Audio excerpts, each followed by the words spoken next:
Թշնամին նախընտրական այս շրջանում աջակցում է Նիկոլ Փաշինյանին։ Կարող են այնպիսի փոքրիկ դրական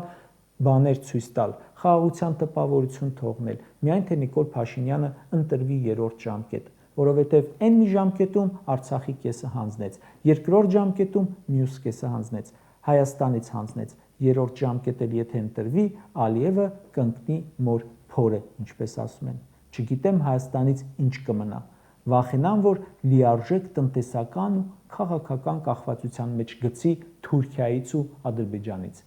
Դրա համար փշի են անում, դրական բաներ են ցույց տալիս։ Վաղը չեմ բացառում, որ մի քանի գերի կտա, իհարկե ոչ Արցախի ռազմաքաղաքական ղեկավարությանը, գուցե այնպիսի գերիների, որոնց անունը իսկ չկա գերիների ցանկում։ Նիկոլը արդեն թաղում է արժանապատիվ խաղաղության հեռանկարները։ Խաղաղությունը լավ բան է, բայց երբ դրա դիմաց ամեն ինչ չես տալիս, իսկ ավելի լավ բան է, երբ չես տալիս ոչինչ։ Ինչ-որ բան եթե լինում է, ապա փոխադարձ զիջումներով։ Իսկ սա զիջումներ է արել ու անում ոչ թե խաղաղության, այլ զինադադարի դիմաց։ 2020-ին զինադադար արեցին, 2022-ի ջերմուկյան դեպքերից հետո զինադադար արեցին ու